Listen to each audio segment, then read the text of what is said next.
Hey Grogu, wasn't this the best episode ever? Yes, yes, yes, yes, yes, yes, yes, yes. This is the way. This is the way. You didn't like that one? It was okay. What? Not bad. What are you Worst talking one. about? I'm just happy we're done with counting.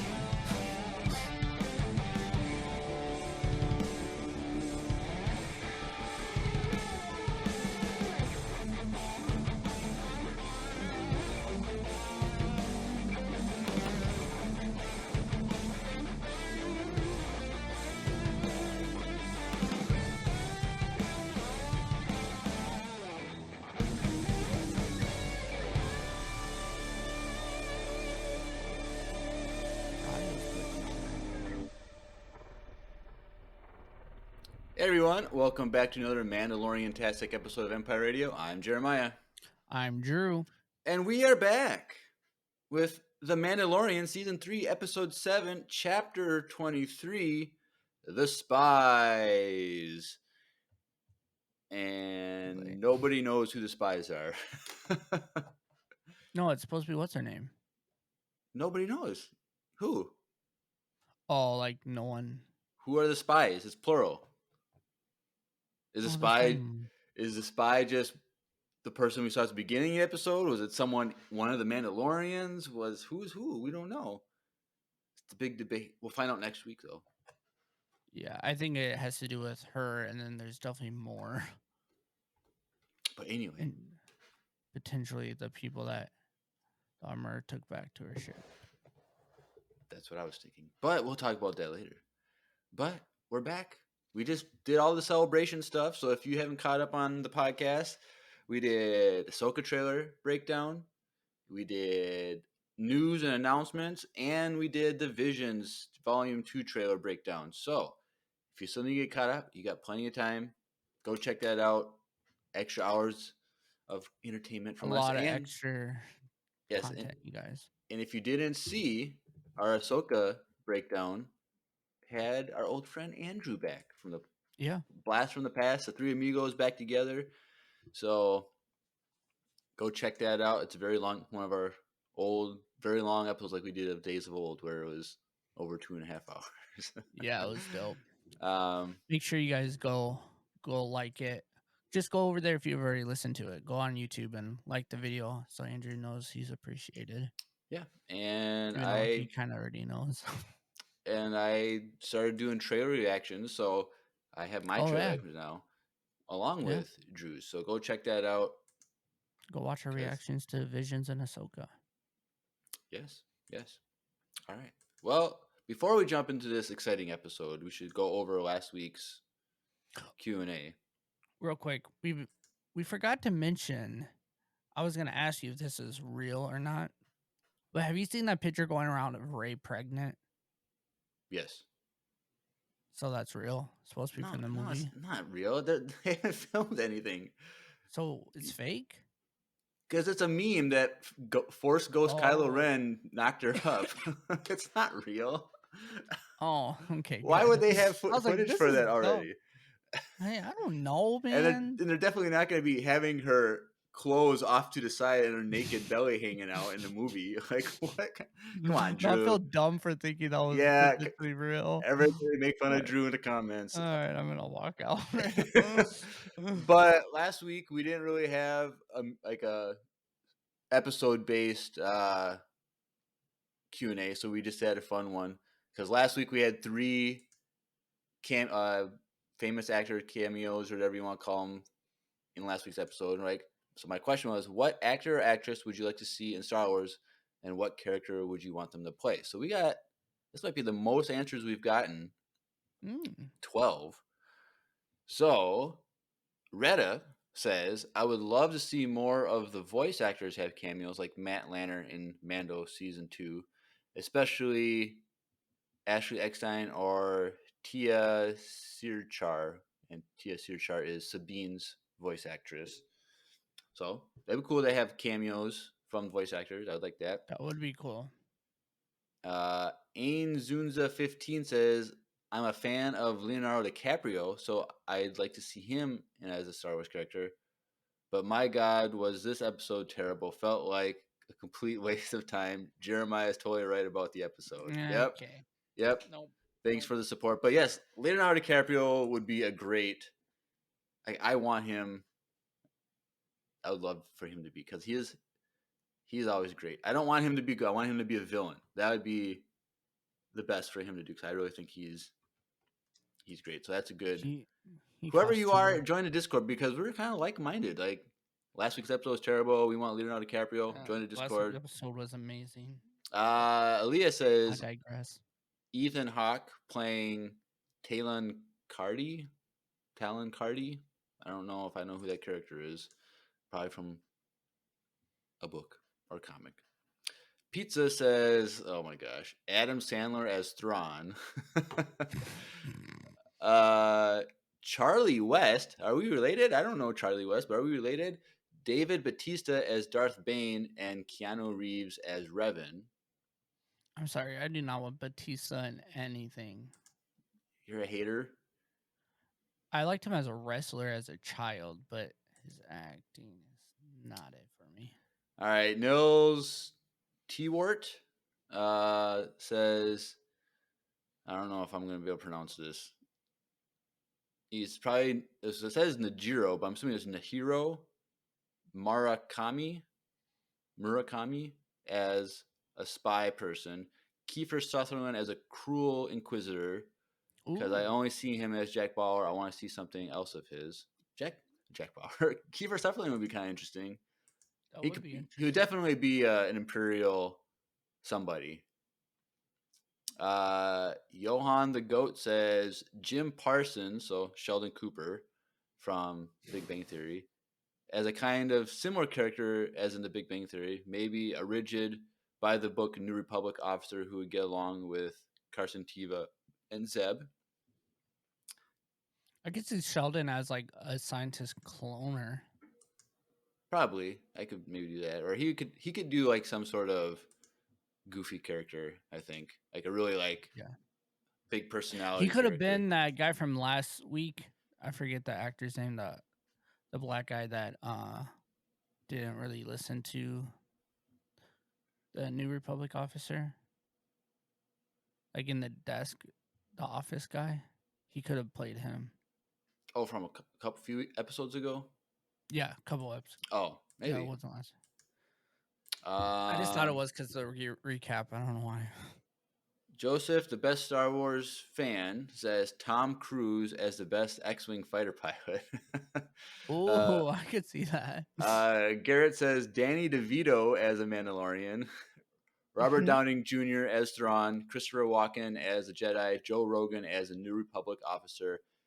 Kevin Hart as a droid. Jokes maybe. Okay. Kevin Hart. Droid, Kevin Hart could do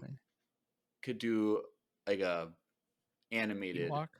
Oh, what? An animated character, I think, would be fine. Yeah.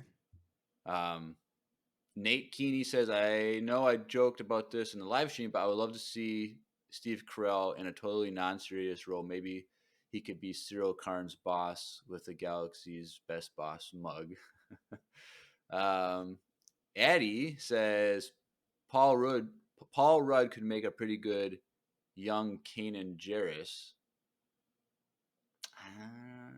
I don't know, maybe. I think Paul Rudd's way older than Kanan was. Kanan would have probably been like 40, late 30s or 40. So Paul Rudd would just be an older Kanan Jarrus, but R.I.P. Kanan Jarrus. And JD says, I would like to see Keanu Reeves play Darth Revan in live action Old Republic movie. Right. So we got some definitely good suggestions there. But who knows if we'll ever get like a big name actor or actress in a lead role. Who knows? I think it'll be fun. But we're back with The Mandalorian now. This week's episode, The Spies. And you already can tell by my thoughts on this house, but Drew, you seem to be a little not impressed by this. Still. What? No. You seemed like you said it was just okay. Like, what do you mean? What? No, this episode was like I don't want to sound redundant, but probably the best What you just when live I said action that thing of all time. during the music, you're like it was okay. Oh, no, I didn't. All right, I'll roll back the clip on the YouTube Yeah, right here. roll it back. I have no idea what you're talking about. All right. I literally still can't breathe right now. Like, I just got done watching it like maybe 15 minutes ago at the most. And I'm like, It was like 25 minutes ago. You okay, ended well, it about felt 8. like 5 minutes ago because I'm like still like trying to process the entire episode. But yeah, overall, dude, this episode was amazing. It was so cool. As they're going in, I called that Thrawn was there, which I was pretty happy with myself. You mean Gideon? All right, yeah, Gideon, I'm off. See, I can't think. Well, everybody knew that Gideon was going to show up. Well, no, but that he had a base on Mandalore. Oh, having a base, I wouldn't guess, but Yeah, like as soon as like they're turning and running towards him, I'm like, oh, Moff has a base on Mandalore, and then, bam, he has a base on Mandalore. interesting. So, yeah, that's pretty I cool. thought this episode was very good. I feel like we should have got some of this stuff earlier on in the season because last week's episode was kind of pointless. But like, Was it though? Not really. Okay, they met up with the fleet. Okay, that whole episode, and the only thing that mattered was the last 5 minutes. No, because Mandalore will be part of the New Republic. Yeah, but they could have. And that actually matters. Here's why. Because the Empire is there, the New Republic's gonna help fight the Empire. Yeah. On Mandalore. Okay, but that planet was Plazar 15 was an independent planet.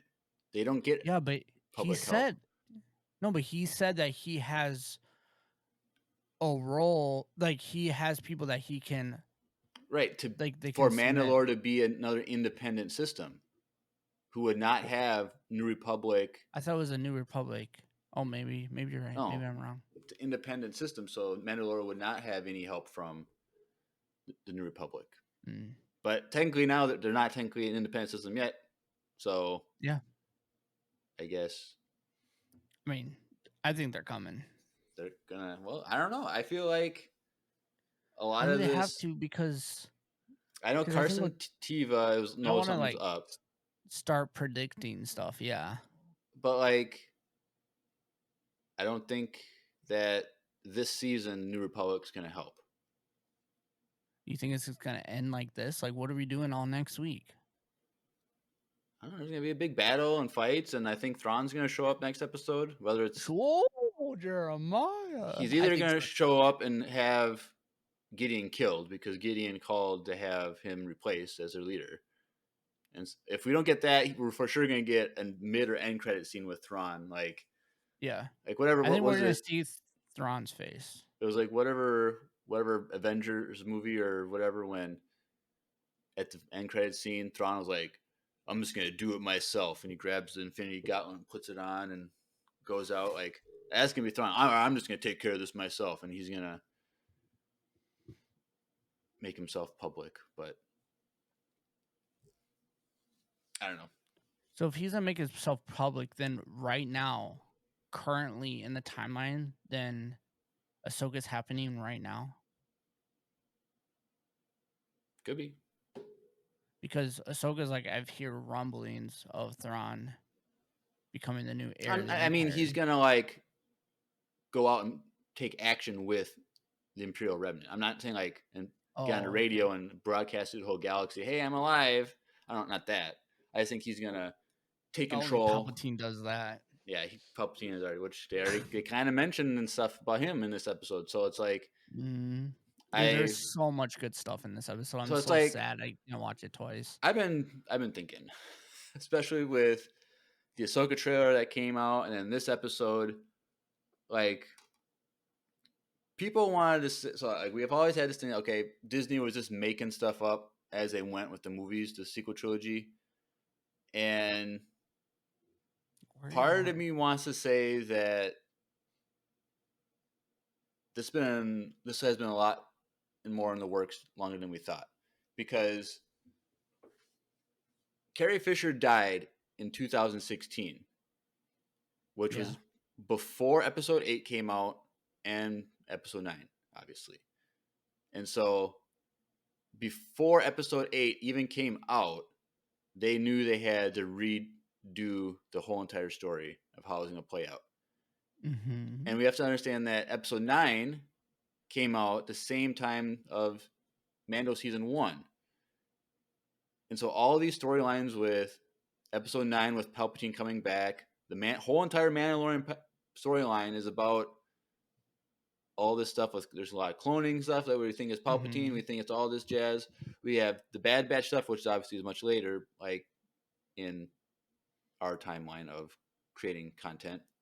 But all this Mandalorian story stuff would not be possible if they weren't planning it from 2016 when Carrie Fisher died, or 2017 right after, because she died in December. So they would have made decisions in 2017. So it's like, I feel like they made that movie,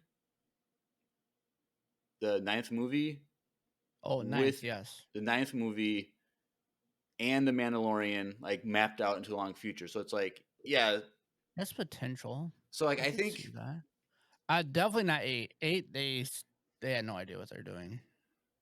so I They think had no idea what they're doing. So I think if we look at episode 9 and the Mandoverse stuff, even though there's 25 years between the two, I think that Disney has been more directly involved with making a coherent story. And Well, I think after episode 7 and episode 8, they had to do something like that. well, I don't think they had to necessarily do that, because episode 9 had its own story written, and then they had to make some scrap it. So it's like they knew that the episode 9 was not going to be, whatever they did wasn't going to be the best, just because it had to be a last minute change. And so they're like, well, if we're going to do this, we have to try and make it better by adding all this other Mandoverse stuff to it, and then add the Bad Batch into it and all this stuff. So when it plays out, when the movies play out every 2 years, we think that, oh, they didn't plan anything through the last movie, but I think they were more involved in planning everything out a lot longer than we realized. I could definitely see that once the reaction of episode 8. I can see how they're like, oh yeah, we should definitely but make sure everything episode 8 from here now. Episode 8 came out almost a year after Carrie Fisher died. Yeah, but he didn't even kill her off in that movie. Her death had nothing to do with that movie. No, I understand that. But I'm saying they had from 2017 on to start writing episodes 9 and the Mandoverse. Yeah. So it doesn't matter what people, regardless of what people liked about episode 8 or not, episode 9 was already written by the time that movie came out. Because they would have started. No evidence about that. Okay, but you have 2 years. They don't start filming until the second movie comes out. So 2000. No, I know, but the movie comes out in 2017, December. So, I mean, they started filming in spring of 18, and then then a year and a half later, the movie comes out. Yes, but episode 9 also got scrapped because of the director got scrapped. Because the full episode 9 that they changed most of it, it's out there with a different director, and people have already read through that. Well, I know, but that changed because Carrie Fisher died. That's the main thing. You never heard that? You didn't hear that Carrie Fisher died and they had to rechange everything? And I mean, they changed things, but the whole is a completely different story. There's nothing similar between the original and the second one. True, but I'm just saying, like, I think another reason why they had to change a lot of stuff is because of the outcome and the blowback they got from 8. I don't think that's not how Because movies work. Because I mean, remember they had to they like reshoot and then get a new director, and that was way after 8 already came out. okay, They so didn't. okay, but you can't rewrite a movie and produce a movie in 2 years. You didn't remember? Like they literally like stopped production. For You don't what? remember that? They literally like the crew was like pissed because What then reshoots they for what movie? for 9. There's reshoots for 9. There's reshoots for every movie ever made. I know, but then a lot of what they reshot was because JJ changed it from the original script. That he Even wrote? that the other director No. wrote. J.J. Abrams did not try and redo the other guy's story. It was a Bro, have you completely read scrapped. that script? I haven't read it, but I've seen videos and watched it. It's a completely different story. Nothing similar about it. Exactly. Right. So J.J. Abrams completely wrote a new story. Because of Carrie or because of the blowback from 8? Because of Carrie Fisher dying. But they didn't switch directors until after 8 was already out. That's what I'm saying.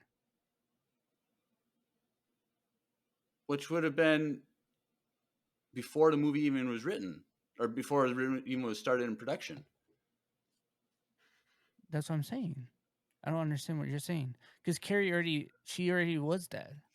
Okay, never mind. You never, whatever. We're on a I'm random so tangent. confused what you're saying. My point is, when Carrie Fisher died, they found an opportunity, or not? They didn't find them. They were forced to make an opportunity where the episode 9, because they knew it was going to be a completely different movie than they originally planned. Mm-hmm. They knew that it wasn't going to line up with the rest of the trilogy, and so because of this, we have to make more content to make this movie make sense. So that's why they're creating the Mandoverse. And so they were forced to rewrite episode 9. And by doing that, they could create the Mandoverse. And so what I'm saying is, when Carrie Fisher died in December 2016, in early 2017, when they decided they're going to continue on without her, they started writing the Mandoverse alongside episode 9. So that was years before, so that would have been over 2 years of time to write this out and be planned out. And so because we get to episode 9, and then we watch the first season of Mando, and everyone's complaining, oh, there was no direction. But you were complaining about there's no direction for Mando? with the sequel trilogy. With 9. And so, but I'm saying from 2017, they had over 2 years to write a completely different story, and they use it as an opportunity. That's why we have all this stuff in the Mandoverse that's related to episode 9. That's why we have all this stuff in Bad Batch related to episode 9, is because they found this as an opportunity to pivot to a more planned out story. And so obviously I didn't want Carrie Fisher to die, but we're getting all this great content because they had to pivot. Interesting. So you don't think they keep changing the script and all this stuff because she who should not be named is forcing them to make it line up with 9 better? No. She's not a dictator. You know that, right? No, Kathleen Kennedy is not a dictator. Okay, but the thing is, Jon Favreau literally walked off set of this series and almost quit because of what she was forcing on them. Which is all hearsay and rumors. Like, there's no, I know. I'm just saying one of them. I'm saying it has nothing to do with her. I think just because there's a couple bad movies from her doesn't mean that all of the things that Lucas No, does. I'm not saying that either. Most of Disney era Star Wars is good. 3 years ago, but most of Disney era Star Wars is good content. And I don't have anything against Kathleen Kennedy, so she doesn't write the stories. She's not a dictator. She's just. I don't think people know exactly what a producer does. Also, she's I don't just a think producer. she knows what a producer does. Am I right? Well, apparently she does, since we got all this great content. I mean, You John can't Favreau is. you can't complain about the Mandalorian. No one's complaining about the Mandalorian. Yeah, and who produced it? Kathleen Kennedy. Who put her name on it? Because she's the head of Lucasfilm. She produces everything in Lucasfilm. The chat popcorn. I was halfway done. Literally, Mando. We got Ahsoka. We got Rebels. We got Clone Wars season 7. We got Andor. We got Don't the forget Obi-Wan Jeremiah. series. All this great content she produced. And just because you also, don't like one movie, you gotta like hate the whole entire person. Don't forget our hashtag that we've been starting a long time ago. You must have forgot. Because we like Dave Filoni's stuff hashtag that he writes. Give it to Dave. He writes it. Remember, he writes stuff. Yeah. Kathleen Kennedy is not writing stuff. So what does Jon Favreau do? He writes and directs. Yeah. So what does she do? She produces. What does that mean? See, you don't even know what it means. So like, I'm asking you, what does that mean? It means she put her name on something and is taking credit for something. That's what that means. I think you should Google what a movie producer does. I think you should Google what her job is, and there's a reason why she almost got fired 3 times already. That's all hearsay. No, that is not. She literally tried to get... That's not hearsay. That's facts. How did she almost get fired? She was supposed to be let go in 2021. That was her last year. Of a contract? Of her contract, and so she was already telling people... That's not getting fired if you have a contract and your contract is done. She was already telling people that she was leaving. And then they rehired Bob, and Bob kept her on. So she wasn't going to get fired. She just got an extension to her contract. Maybe another new CEO kept her. She was supposed to be let go. But that's when your contract is done. But you're not being fired. Okay, but the thing is, she was already getting people and telling them to quit and join her new studio that she was making. That's facts. That is facts. You can't prove that. That's facts. How is something like that going to be a that was fact a huge news. That was a big thing. IG put out a whole article. Whatever. We're already gone a half hour and not talked about this show, so we're done with this. Well, because all I was saying is that they've been planning the Mandoverse along with episode 9 since 2017, and you're telling me Kathleen Kennedy didn't do that? Huh? What? How are we talking about? No, Kathleen I'm not Kennedy? saying she didn't do that. I'm saying she should be let go. That's all I'm saying. She didn't. She has done nothing wrong to get fired or anything like that. Okay, go watch 8 and then let's have this conversation. Which she did not write. Remember, she didn't write that movie. She wanted that dude in there. And she approved that movie, and she was saying that it was the best Star Wars movie ever. So? This doesn't make her a bad person or bad at her job. I'm not saying she's a bad person. I don't think she's good at her job. I think Dave Filoni or Jon Favreau would do a better job. So you don't think Mandalorian is a good show? I think what Jon Favreau and Dave Filoni has done with this show is good. I'm not giving her any credit for this. Because all she's doing is writing her name on. That's not true at all. So you think she just sits at home on the couch watching? Oh, yes, I do. Watching HBO Max and then collecting a paycheck and don't watch HBO Max. She has to watch Disney. Whatever. Come on. I don't think you know what a producer does. So anyways, we can. Episode opens up on Coruscant. He would be on my side. Coruscant is where we start out. Yes. Elia, she's walking around, goes in the back alley, and there's the probe droid, Viper droid. I don't know. I can't tell the names of these droids. She starts talking to Gideon. He calls in. Make it quick. I'm busy. Blah blah blah. And she's like, "Oh, the pirates on Navarro. They got killed. How could this be? The New Republic wasn't going to be there. Oh, the Mandalorians came with Din Djarin and Bo-Katan. How can this be? This can't be." So then he's like, "Oh, crap. Continue with your mission. I'm going to take care of this, blah, blah, blah."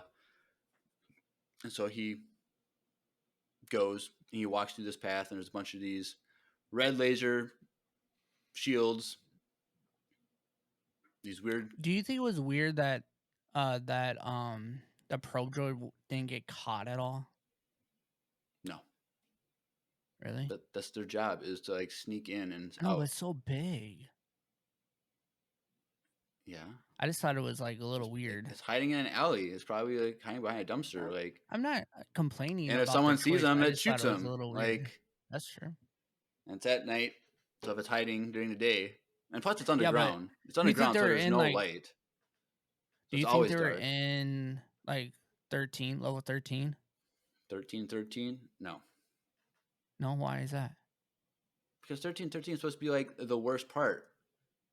This is a But pop-in wouldn't area. that be the best place to? No, it doesn't matter. 1313 was a video game that didn't get produced. Like, Well, every single time we're on Coruscant, it's supposed to be level 1313. no, but I'm just saying, like, okay, first of all, 1313 was also like a place where they had a lot of clubs and stuff. It wasn't necessarily a dead zone. It's just Coruscant. That's all it is. I know. I'm just saying. I was asking. Dang, everybody's so heated tonight, you guys. I was just asking. Do you think they were on level 1313? Well, what evidence would we have that it is? We don't. That's why I was just asking. How do we know it wasn't level 1414? It's possible. Do you think it was 1414? No. No. I think if it was on any level besides the topper part, it would be 1313. Just, I'm curious to see what the symbols, like all the stuff say, like if they actually say like what level they're on or anything. Oh, it's just probably saying like Frank's Bar or something. Like, it's all Frank's Bar. But yes, so Gideon, he's walking down the path. So there's these troopers, unique looking troopers that I think look very similar to the troopers in Rebels that were the Mandalorians who worked with the Empire and had their look very similar to that. Did you catch it right away when you saw them, like in this scene? I thought that they looked familiar, but I didn't remember. I was like so confused. Rebels. I was like, what kind of trooper? Like, are these? I thought maybe they're like new Death Troopers or Dark Troopers, you know? Yeah, Like, I didn't realize they're like they weren't moving, so it was hard to tell. I didn't know if they were, if those were actual people in those or not, or if they were just. Oh, like in the hallway, were they actually? Oh, in the hallway. I don't know. That's why they could have just been like mannequins, like mannequins. I think they were people though. After seeing them in action, maybe they're just. Because it's weird because still.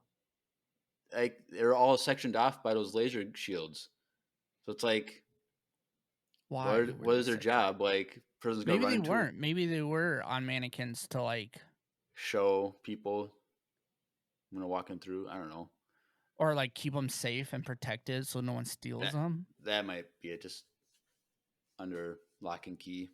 Yeah, that's probably what it is. But Gideon, he goes into a big room where there's a Holo meeting, big Skype meeting. And I kind of got spoiled with this because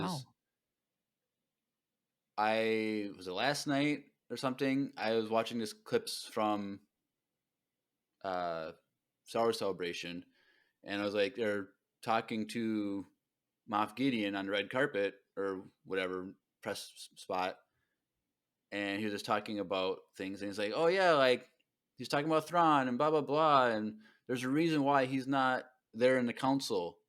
Like, council? Last night? How late were you up? No, I'm saying this is a clip from Star Wars Celebration. Oh, so like someone has like, so they spoiled it at Star Wars Celebration? No, he's talking to the press. Like there was like a bunch of people in a row, and there was walking by. Yeah. He's just one person that was interviewing was just asked him something. I can't remember what it was, and he just started talking about Thrawn and whatnot. Mm-hmm. And he just says, yeah, there's a reason why he's not on the council, or it's not president of the council, blah, blah, blah, and Gideon's blah, blah, blah. And I'm like, is this about the next episode? Because I heard that there was a clip from this episode played at the Mandalorian panel.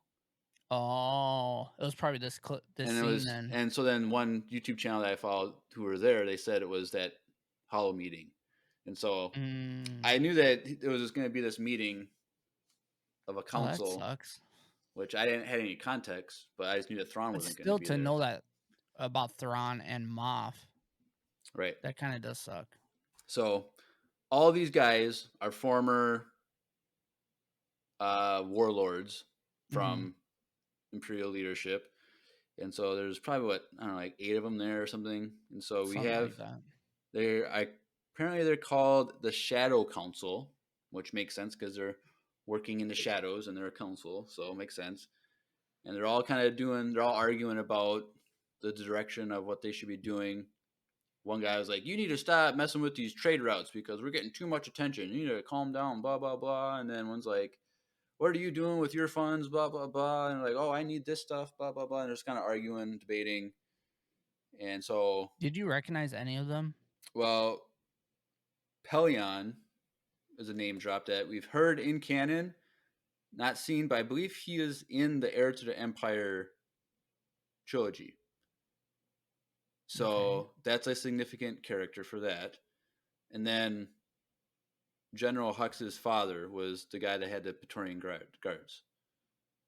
Because it says Commandeer Hux.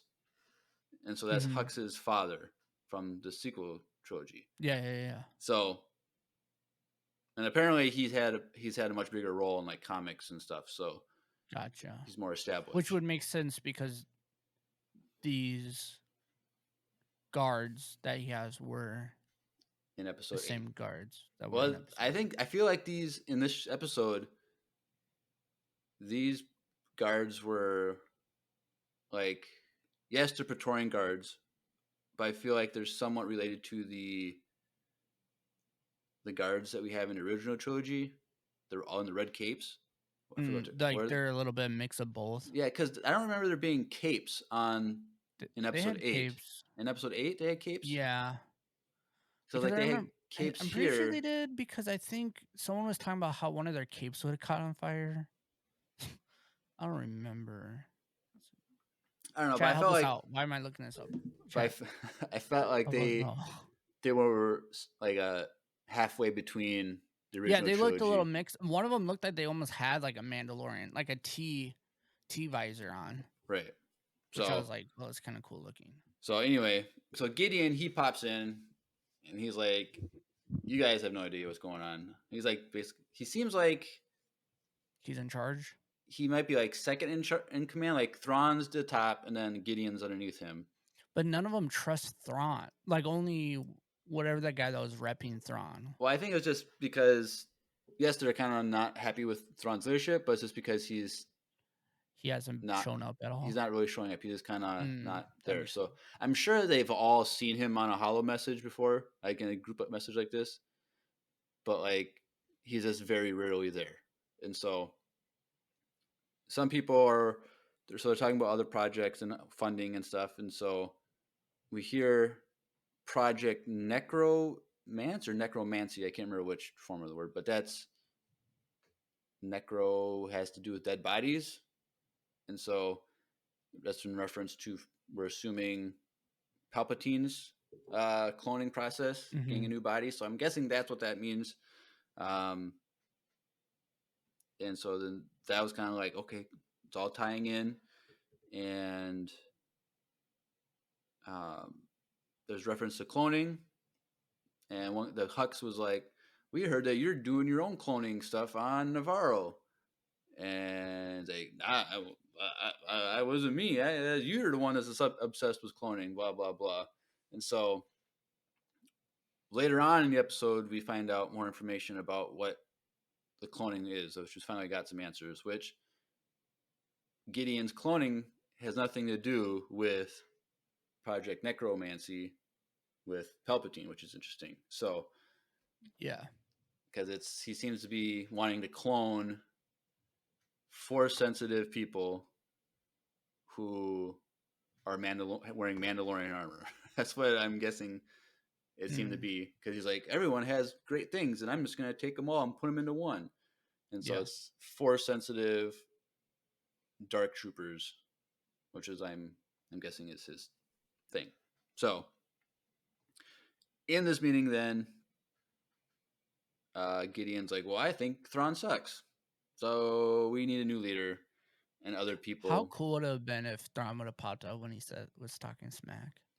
He's like, yeah, I was just on mute. I've been here the whole time. Yeah, exactly. Like, I would have been say that great, again? but I feel like Thrawn's gonna show up next episode, Because and Moff's he's dying next episode. and he's gonna kill Moff Gideon.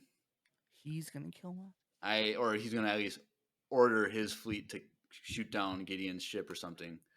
Interesting. I think it would just I think it would be cool.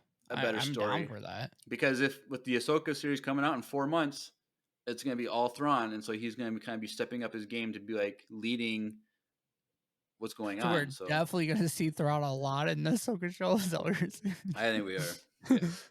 Yeah. So in that trailer breakdown, you're like, we might not even get him. yeah, I think we're getting him a lot now. But I was really hoping we're gonna see him, and that's why like they didn't show us him in the trailer. Like right. because everyone this week is about to get him anyways. That would have been so cool. I think. Well, I do think we're also going to get him. That's why they didn't show him in trailers, because we are going to get him in Mandalorian season 3. So, I mean, cool if it was this episode, just how they lined it up. But yeah, that would have been cool. I think it would be next week though. So, but obviously they released the Ahsoka trailer with the name drop of Thrawn in there and showing Thrawn's the back of his head, so that it would line up with this episode with the name drop again. So that's cool. But we got all that information there, but then we have to transfer back over to Navarro because that's one of our favorite places in the Mandoverse is Navarro. True. And the city, they're just rebuilding the rubble from the pirate attack. Well, another thing that that you kind of glanced over is that he was asking for more bombers. Oh, more, yeah. Everyone was asking for supplies, but he was like, "I need fight and TIEs, bombers, and the 3 Praetorian guards." Yes, and so, and then he said he wanted he was tired of waiting for Thrawn, essentially, and then they agreed with him and they gave him that. Oh, then he said the Mandalorians are back. Yes, so that's why they then approved of his demands, because they see the Mandalorians as the biggest threat in the galaxy to their efforts, which is interesting. Well, and they got the word that they're working together. Right. That was he's like, I think they're going to retake Mandalore, so that's why they gave him this. And it makes sense because, like, remember, was that episode 2, right, or 1? When they at 2, I think. I don't know what. Oh, when they blew up Bo-Katan's castle. Yeah, that was episode 2. So, like, we were wondering, like, where did these TIE defenders and these bombers come from? Because they can't travel far from, like, a ship. Like, they can't just fly in the galaxy. And no one was really questioning it, but clearly they were just on Mandalore and they tracked them, leaving Mandalore. Maybe. And that's why he needed more, because they blew up. I don't know, because they had to retreat, and there was like too many bombers. So I don't think that those bombers were from Mandalore. I think they all were Moff's bombers down below.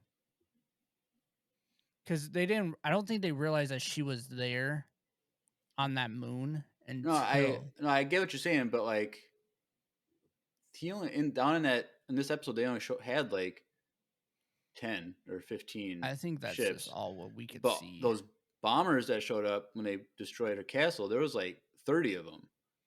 That's true, but what if there was another ship that was meeting up with Moff? But I think that was just a different faction, because it could have been. Bo-Katan was like, what warlord has this many resources? Thrawn. And so it's like, if Gideon is asking for more resources, then it wasn't him who sent those bombers to bomb the castle. So I think that it probably was Thrawn. He probably knows that the Mandalorians are a threat. So. But you think those were his TIE defenders? That's why he was asking for more, to replace the ones that blown up? I think he needed more just because the Mandalorians Oh, were going to take I the just planet. assumed that was his, and that's why he needed more because they got destroyed. Well, there was only the ones that got destroyed. Was only like 5 ties. No, but didn't she blow up 2 bombers and then she was chasing down the other one and then I think there's only fleet came? 5 total. No, there's That 5 TIE defenders and then there's bombers that came later. no, I know. So the 5 ties they destroyed. They didn't destroy any of the bombers because they were I outnumbered. swear I thought she did. And if And they did, it was only then- like 1 or 2, but it wasn't enough to like destroy a fleet where you need more But resources. when you have little, it might be. Like when you don't have that many. But it was a 2 lot. There was can- like 30 of them. No, I'm saying I could get behind that, but I really think the other ties were definitely Moss. Okay. I just think it makes sense. I don't know if we'll even ever find that out, but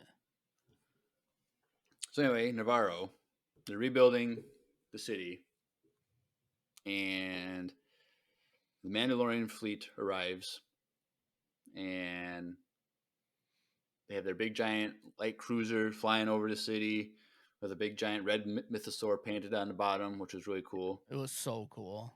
That's a merch item right there. Just For real. That's gonna be the biggest they're gonna Lego take set they're of gonna all take time, their bro. they're gonna take their Lego sets that is Mhm. that cruiser, and they're just gonna paint some red on the bottom. Oh, we got a new one for an Yup. extra $50 on top of 100%. that. And Also, then they're gonna make a ton of money with the IG-12. They're gonna make billions of dollars I just know. with that. I still Grogu. don't know how I feel about that, But anyway, the fleet arrives, and the 2 factions they meet, and they're just kind of looking at each other, a little tense. And then the armor is like, "Welcome, Mandalorians. Let's have a feast." Okay, that broke the tension pretty quick. And then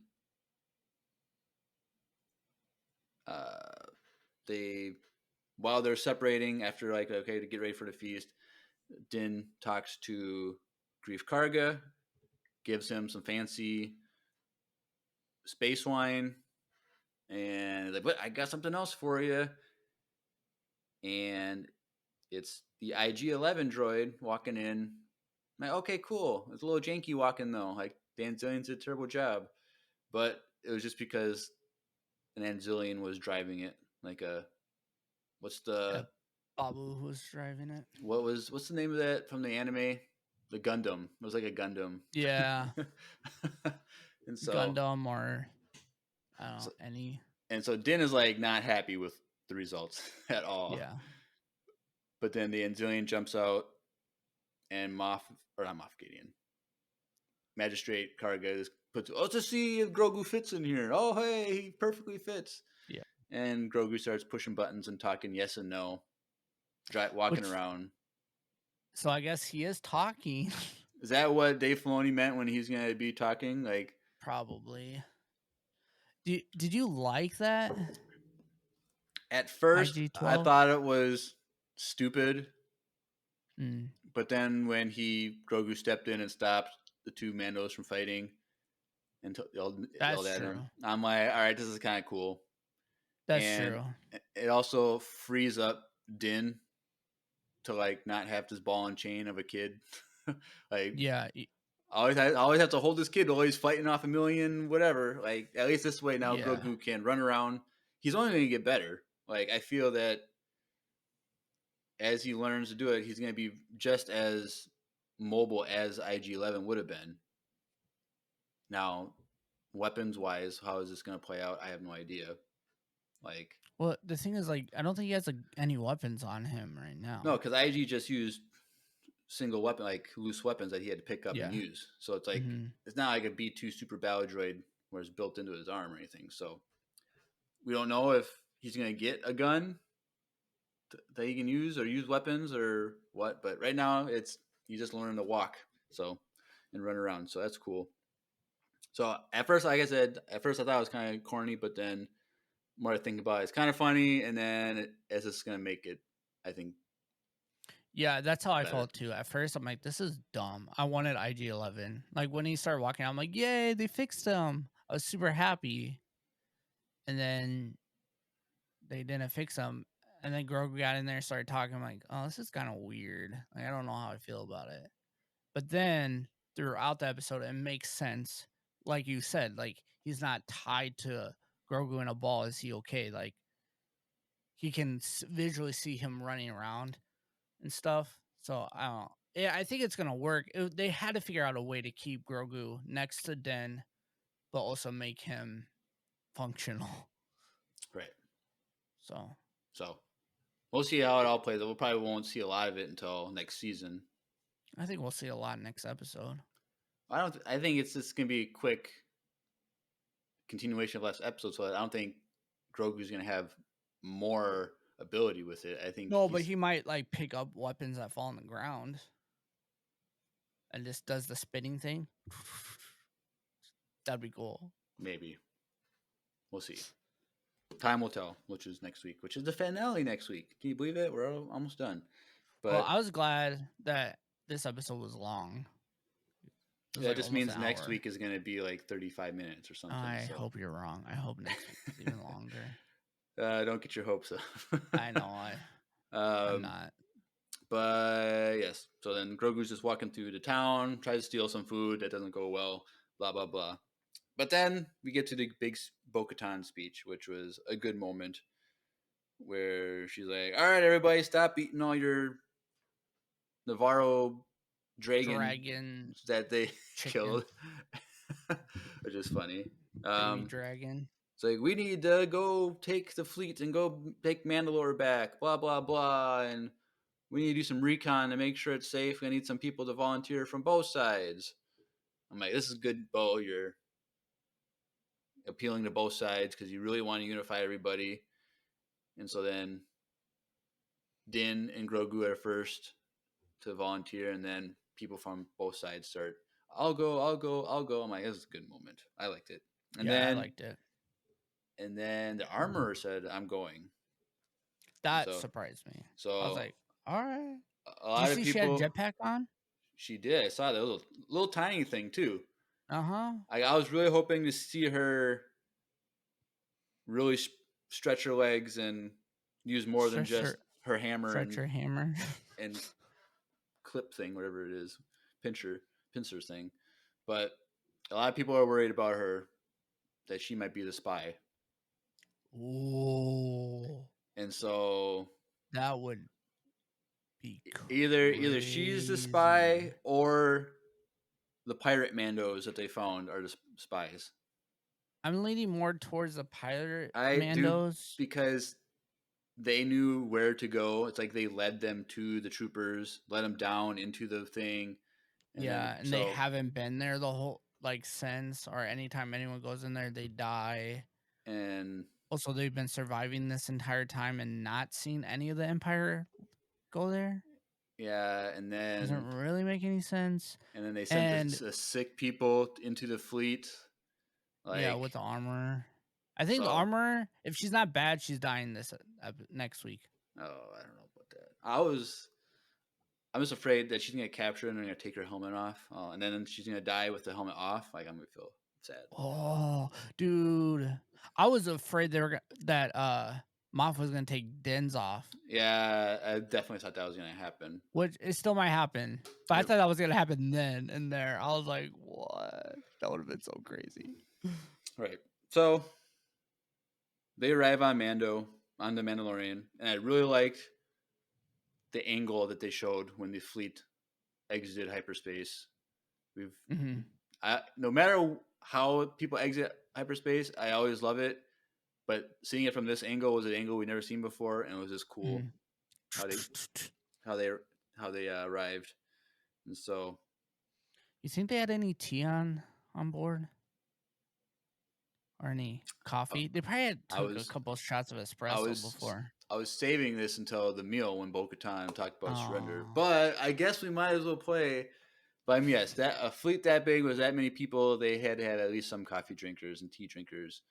And most likely, they use a promo code for Wesley Andrews coffee and tea. So if you want to be like a Mandalorian and drink great coffee or tea, listen to this commercial. Hey everyone, Andrew here. I'm pleased to tell you that the sponsor of today's episode is Wesley Andrews Coffee and Tea. If you don't know anything about Wesley Andrews, you definitely should. They're an award-winning coffee roaster and shop in Minneapolis, Minnesota, and they make fantastic coffee.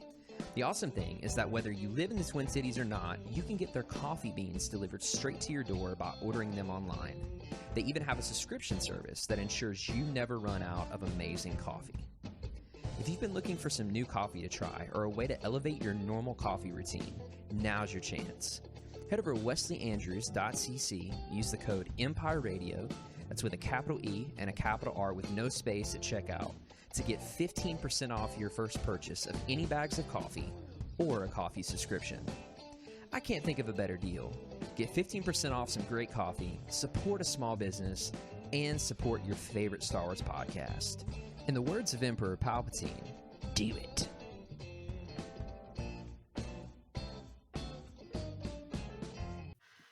Do it. Do it. All right.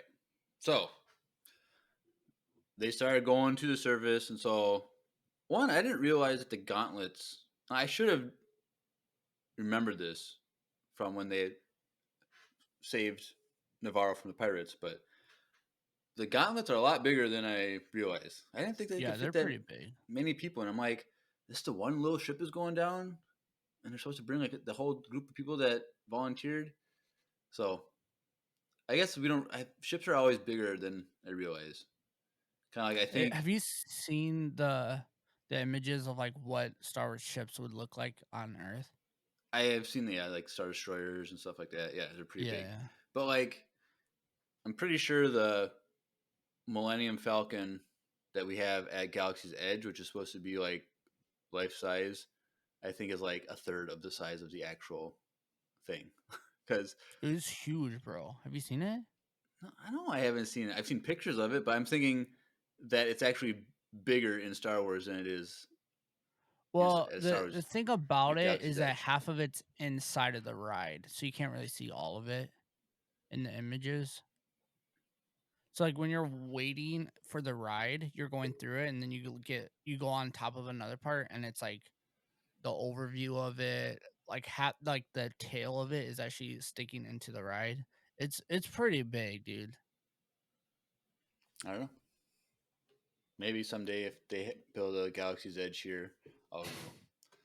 But anywho, yes. So they're flying down. They're going through the rain. Blah blah blah. And when they clear the storm, they can see the surface. There, the floor has been opened up so they can look down. And Paz is like, "It's worse than I thought it was." And then Axe was like, "I was here when they did it," and they kind of had a moment looking at each other. So then they drop down, which is a great scene of them jumping down and landing. How they landed all like at the same time and nice and smooth. Perfectly. It was really, really smooth. And so That was definitely why Din Djarin didn't jump down with them.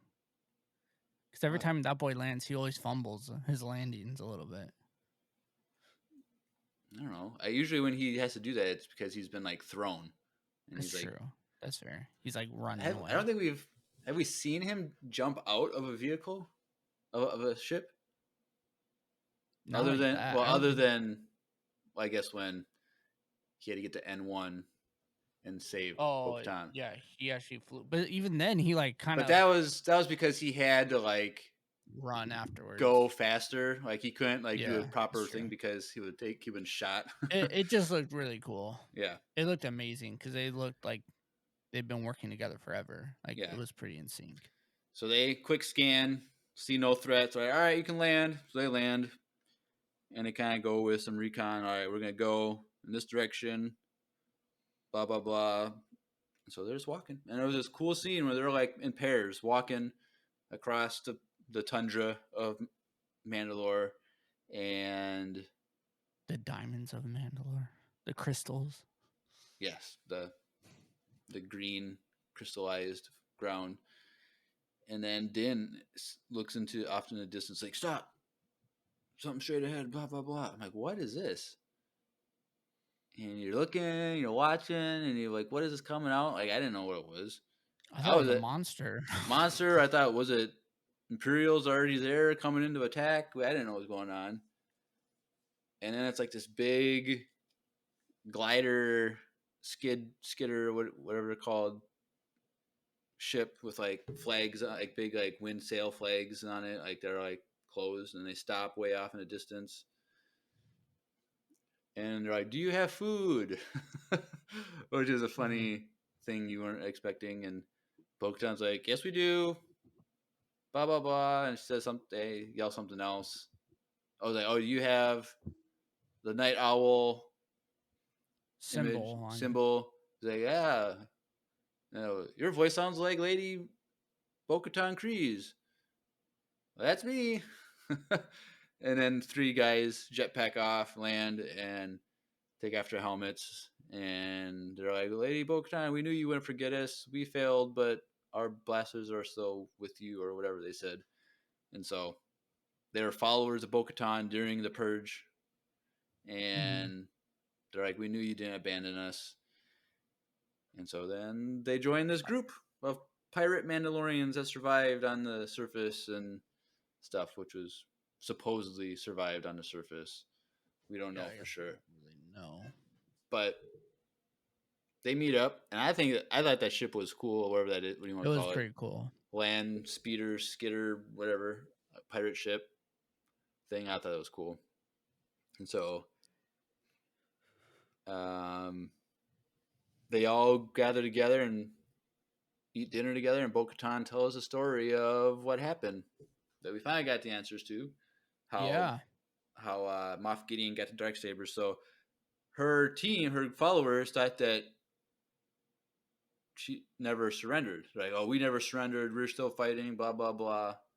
Regardless of what happened. Like, even though they were shooting down ships that tried to leave, like, we never surrendered. And Bo-Katan was like, well, here's the thing. I surrendered. Sorry about that. But she was like, after the Night of 1,000 Tears, which was the massacre of Mandalore, she's like, she received a ceasefire negotiation message from Moff Gideon. And he's like, if you disarm yourself, give us all your weapons, we'll cease attacking any more cities or killing any more Mandalorians. And she's like, well, I can't trust them, but either we all die or we might not all die if I say this. So it's like she's not losing anything by whatever's choice. So she says, so she gave up her weapons, gave over the Darksaber, and then Moff Gideon betrayed her again and killed everybody and bombed the rest of the planet. So she's like, I did this because this was the only possible chance that we could survive. I didn't do it out of weakness or fear. I did it for the people. And so it felt like there was a little tension of like people. It seemed like her crew never wanted anyone to ever know that she did that. Well, I don't think they knew that. They're like, oh, she did because that girl was like, no. The pirates didn't know that. Oh yeah, no. I know the pirate. I was saying like her original, like the crew that we met her with last season. They didn't want that to get out, right? Because even the armor was like, you couldn't see her face, but I'm pretty sure under that helmet her jaw was dropped a little bit. So then also at this meeting or this dinner, they asked, like the pirates asked the armor, where were they? And she's like, oh, we were on the moon Concordia. And we're like, oh, you're Death Watch. And she's like, no, Death Watch splintered a long time ago. And so, so people are thinking that she was part of Death Watch, the armorer, specifically a character, a girl, Rook, somebody who we see in Clone Wars. I don't know. I think she was part of Death Watch for sure, because that's definitely like the covert is what came to be from Death Watch that saved Din Djarin. So Din Djarin was rescued by Death Watch, which then splintered into all these groups, and one of those groups was this covert. So Which could makes be sense too, because everyone was questioning why this covert called the Watch never won't take their helmets off, but Death Watch took their helmets off a lot in the right. Clone Wars. So people always question that, and this is the answer to that as well. That the armor must have just realized that the Death Watch was not the way of old, even though she might have tried to buy into it, but then after the Clone Wars and Maul came, and if it is this Rook chick, she did work under Maul, and so Interesting. because that's where we see her. But are these the same people that also think that she's the spy? Who? Like whoever is saying that she's. Well, right. People are just. Oh. People for a while have thought it was this Rook lady. Oh, gotcha. But now that we know for sure that she's from a fragment of Death Watch and whatnot, it just adds more. But if she's not the spy, then she's not the spy. But we don't know. But yeah, so that's more backstory for the armor, seemingly. But Bo-Katan does say in the speech at the dinner that Mandalore has never been destroyed by outside forces. It's only been destroyed by our division. And so it's like, if we stay united, we're undefeatable. No one can stop us. But by the time the Clone Wars happened, there was so much division. During the original trilogy time, there would have been division, which caused Mandalore to get weak, and that's when the Empire could come in and destroy everything because they're so divided. So she's like, everyone just needs to be united, and we can fight off any opposition to us, which is interesting. Yeah. That for thousands of years, they've survived,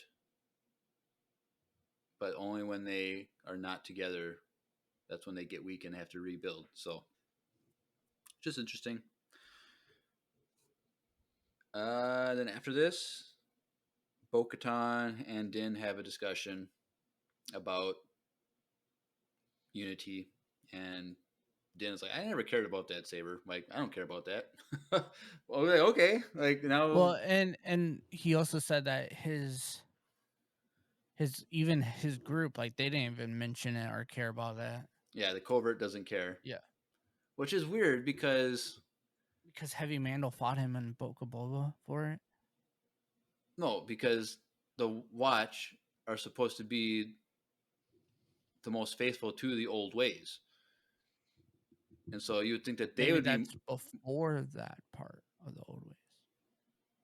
No, because Tar Vizsla, the one who created the saber, was from like 1,000 years ago. Oh, that's true. And so maybe it's because the saber was counted as loss. I don't know. No, I think I'm just saying that it's been around for over 1,000 years, and you'd think that the people who are most devout to the old ways of things would be the most invested in the Darksaber, but yeah, I guess not. So, but Din Djarin's like, yeah, I didn't care about that, but I care about honor, basically, and that's why I will always follow you. And so we hear about the songs of Mandalore, of eons past, they say. So the songs must be songs of individuals who have died that have fought for Mandalore, because she's like, your song hasn't been written yet, and I'm going to follow you until it is, implying until you die.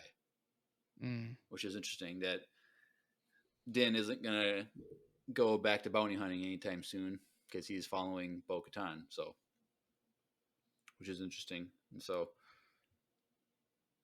I think that moment between Bo and him was kind of great. Just her realizing that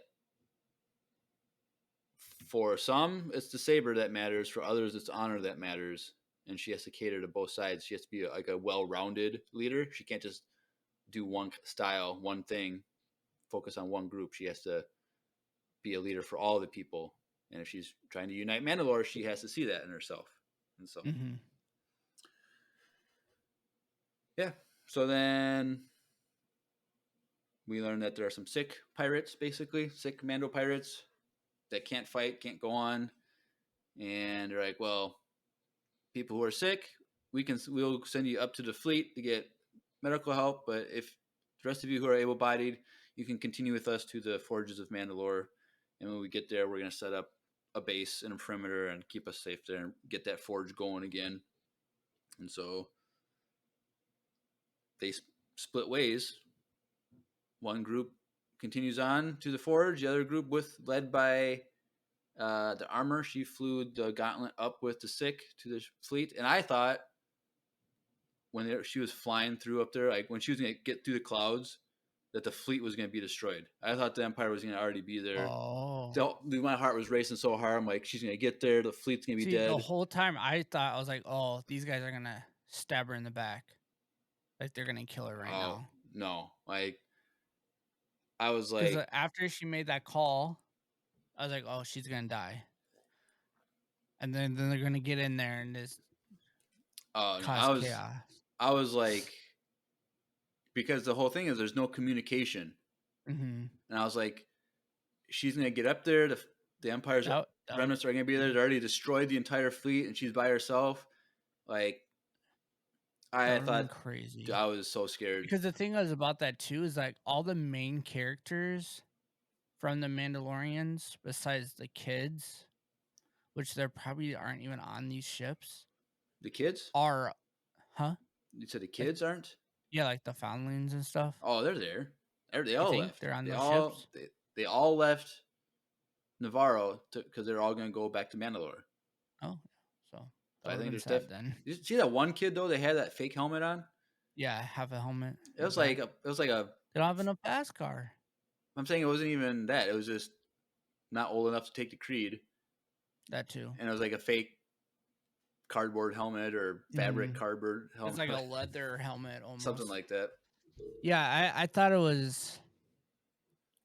That would have been crazy because all the main characters that we know are all on Mandalore. Right. And for her to go up there and it be destroyed, that would have been crazy. But, yeah. So, I'm happy that when she got there, it was just fine. But I was scared. For now. Because at the end of this episode, he was like, all right, send the fleet. We're going to surprise them while we still can. So, but yes. So, on the pirate ship they're going along, and Axe and Paz having a Mandalorian chess match. And Mandalorian chess is way more exciting than our normal chess. Like, yeah. Come to EmpireCon. We're going to play some Mandalorian chess, if you know what I mean. But, yeah, they disagree over the rules. Don't drink the punch. Yeah. They were disagreeing over the rules. And Paz Vizsla definitely overreacted. Because... 100%. Like, Axe was like, are you serious right now? Like, stop being a Karen. Like, we can figure this. We can agree on some rules. Like... But I thought Axe's first move was great, where he jetpacked a knee kick to his head. Dude, it was so cool. That was so cool. So they start fighting. No one jumps in to help. Bo-Katan's like, it was going to happen anyway. Like, it was bound to happen. It has like, to happen. It has to happen. It was going to happen. Neither side can jump in, because then if that happens, then everyone else is going to jump in. Like, yeah. So they're just fighting. Because Dim was going to break it up, and then they're like, no, you got to let him do it. Because Din isn't biased, but they might view him as biased. So. Right. And like, I was really hoping that Axe and Paz were going to be like turning to best buds. And they did in that moment.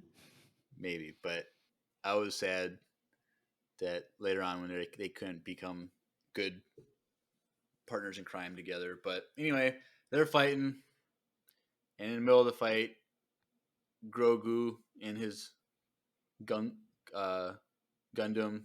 walks in and separates them and starts hitting no, and then they stop and they're like, all right, we'll stop, which is good. I like that. That was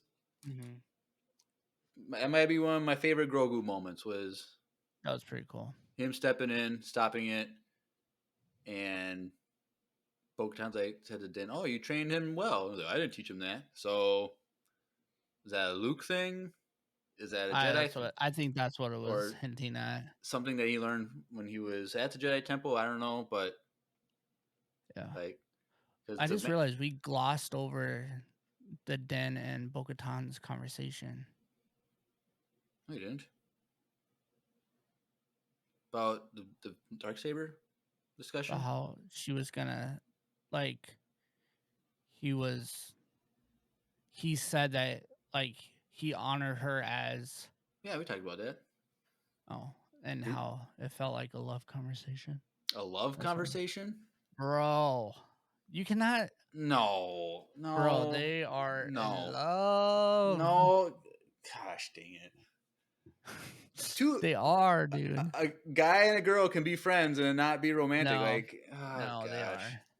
God, I know you hate it. But okay, but there's no evidence for that. How There's- they're just talking alone. It doesn't mean that's anything. That's not what I'm saying. He's in debt to her, which we already knew because she saved his life, and he's like, I'm forever in your debt. Thanks, Jerica. So like, they're gonna have a close friendship because of that debt that he owes her. And other things. No. What other things? What other evidence Dude, other than... Dude, you just know that's what they're doing. No. There's no love interest at all in this show. It's Star Wars. There's always a love interest. Just not between these two people, because they make it obvious when it's like with Tech and Fee and Bad Batch. They made that obvious because you can see the way they talk to each other is romantic. But dude, that's why I feel like this conversation, because she felt honored. It felt like it was more on her side than his side. What? But yeah, dude. You and Stephanie must flirt very weirdly. Aggressively. That is not how there is no romantic relationship ever written in fiction that looks like that. Like Yes, there is. What are you talking about, Jeremiah? I have never seen. There's nothing. I strongly disagree. I'm not the only one. I don't. That makes me mad that people think that from this scene.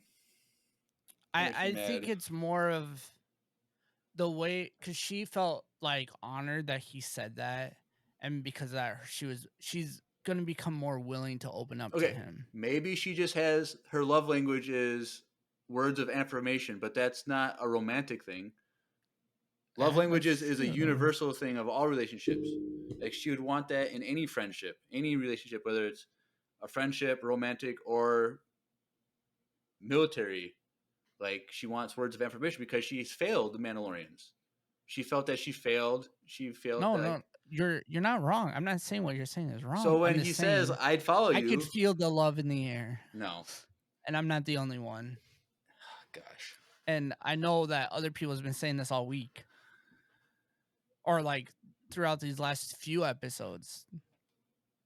I don't like that at all. And the way she always comments on him being a good dad and all that stuff. That is ridiculous.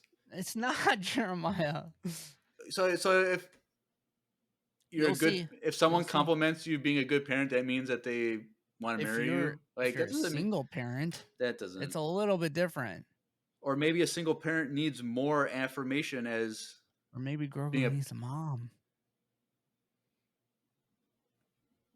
Just because he needs a mom doesn't mean that Bo-Katan's in love with Din. Gosh. I wish I had a no. I'm getting a no button for the soundboard. No. I'd be really mad if they fall in love. I know you will be. I want a strictly Sorry. platonic. If I'm military. wrong, I'm wrong. I'm not saying.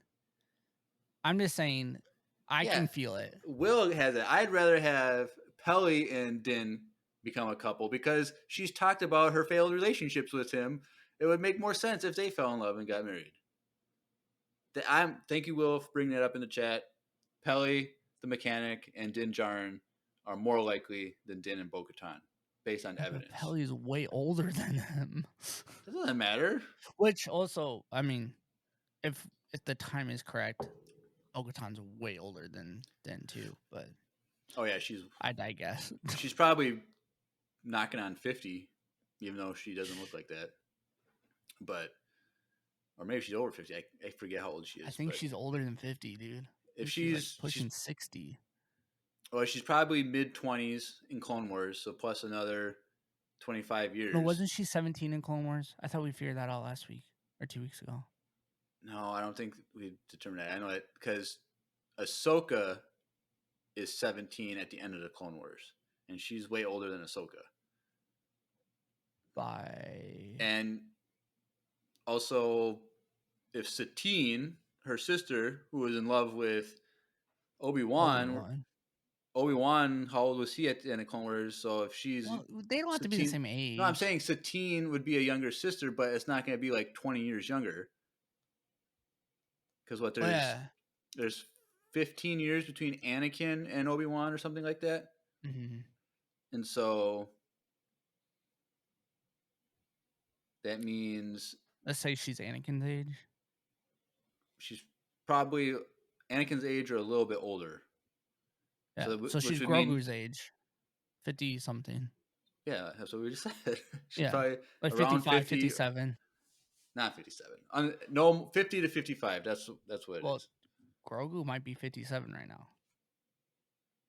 Well, if Grogu and Bo-Katan want to fall in love, that's more likely than Din and Bo. He can't fall in love with his mom. Come on. It's not his mom. Yeah, it's about to be. Anywho, we're done with this because it's a stupid topic. But they're going along, and off in the distance, one of the Crystal Mountains hills starts falling apart. I'm like, it's the Mythosaur. The Mythosaur's coming. I was hoping to. They're all going to see the Mythosaur. They're all going to jump off and start attacking it or fighting it or defending against it. And Bo-Katan is going to go up there and with the dark saber and ride it and take it over and claim it. I'm like, this is it. It's finally happening. And then it's some weird. What is that name of that dinosaur that has like the club at the end of its tail? I know what you're talking about. I don't. Like the whole time, I'm like, what is the name of this dinosaur? It kind of looks like that. Kind of what it is. Kind of looks like that, but Clubosaurus or whatever. I don't remember what the name of it. So is that the third Ankylosaurus? Yellow Snow says. Yeah, that's what it looks like with crystals on its back. So this thing jumps out and just Clubosaurus. So it just jumps out of the ground and goes to smash the ship and like abandon ship. And then Axe and Paz, they grab IG-12 and jetpack out of there. I'm like, that's cool that they showed that they work together. Yeah, because I was like, Grogu can't jump. Like, what is he gonna do right now? He can't even barely walk. I literally was thinking, like, what about Grogu? And then I saw them do that. I was like, okay, good. Okay, that's fine. As long as they showed us that, because he doesn't have his little ball anymore. Yeah, so then the big tail smashes the whole pirate ship. Which that thing exploded a lot more than I thought. I thought this was like a wind-based thing. I think it made it look way bigger, and there must have like ammo on it. Maybe, I don't know. This explosion was like just bombs in the basement, like the whole. I don't know. That was a big boom that I wasn't expecting. It was huge. So then a bunch of them probably died getting that attack when it got smashed. Mm-hmm. But most survived. But I thought they were gonna, as a team, fight because that's the beginning of the show, the season. They weren't able to defeat the one covert was not able to defeat the turtle alligator thing. Like now that they have more Mandalorians, like different fighting style, they can work together with another group and take out a big monster. And they just retreated down into the caves. Okay, I guess that was kind of anticlimactic for that, but it is what it is. They go down. Big opening, big pillars, big something in there, and like, oh, this is the Great Forge. But the fighters are out. We gotta get it going. I was expecting it to look a lot different than I thought it was just gonna be a big giant circle thing, like because we get the little forge. I thought it was gonna be a big giant Olympic size forge or something with a bunch of workstations on it, but I guess it's different. So while they're all looking at it, they hear jetpacks in the distance. Like, oh, cool, we got more Mandalorians. And nope, it's the Imperial troopers that we saw Gideon walk by. They have Mandalorian armor and jetpacks, so they fly now. They do. And so then it's just start attacking each other. They start fighting, blah blah blah, and they're getting overwhelmed. And then pinned down. Pinned down. Axe is like, we gotta get to the fleet. We gotta tell the others. Blah blah blah. And then Paz is like, there's a hole in the ceiling. I'll give you cover. So then Axe, he jetpacks out the hole. I'm like, okay, cool. He's gone. So some people want to say that he's the spy because he left. But he only left because Paz told him there's a way out. So like he doesn't just do it out of like convenience. He did it because I could see that because people are saying like that her like Moff's ship, like if he's out there, like why didn't he try to reclaim that ship? And like they were, I mean, we talked about like how they're always bought. But I don't think he would do that. I don't think he's the saber. I don't think he would do it. I understand why people could think. I don't think he's the spy, but he goes, and everyone's just shooting each other. More of the troopers come, and they're fighting. And I was gonna say the chat is asking, do we think they're droids or clones? No, I think suits or clone. I don't think they're clones. I think they're just. Everyone's saying they're clones for sure. I think they're just troopers. Clones for sure. I don't have any evidence to know that. Like, well, he's been making clones, and when he walked by, there was people in the tubes. Yeah, but he's trying to clone Force-sensitive beings. Well, I don't think they're saying that they're actually clones from, like, clones. No, I know, but I'm saying the cloning that he's doing is just Force-sensitive clones that are going to be put in those Dark Trooper armor. So I think that these troopers are just regular troopers. Erica said that Moff said that they had a bit of him in them. I think they're clones, dude. I don't know. Because he said that. I kind of vaguely remember that line, but I thought that was just like his artistic touch on like the armor. I don't know. Like it's like his creation. It's his design. Yeah. It's his like plan. That's kind of what but I would have to go back and watch that scene. But yeah. So I thought Bo-Katan was gonna whip out her Darksaber. I was really mad that she didn't fight these troopers with their Darksaber. But whatever. But they start getting the upper hand. The Mandalorians do. They start pushing back the troopers into the tunnels, and immediately I'm like, these tunnels look Imperial. Like these aren't just caves. These are like right away. I'm like, this is not good. And then I'm guessing the troopers weren't being overrun. They're just running away so that the Mandalorians would follow them into a trap. 100%. So they're going. It's a trap. Yeah, it's a trap.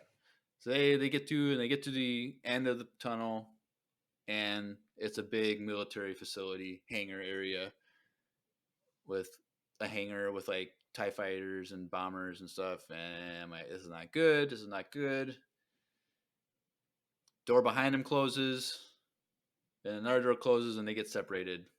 Din with like 3 other Mandalorians on one side in the open area of the hangar, and then the rest stuck in the middle. And I'm like, this is not good.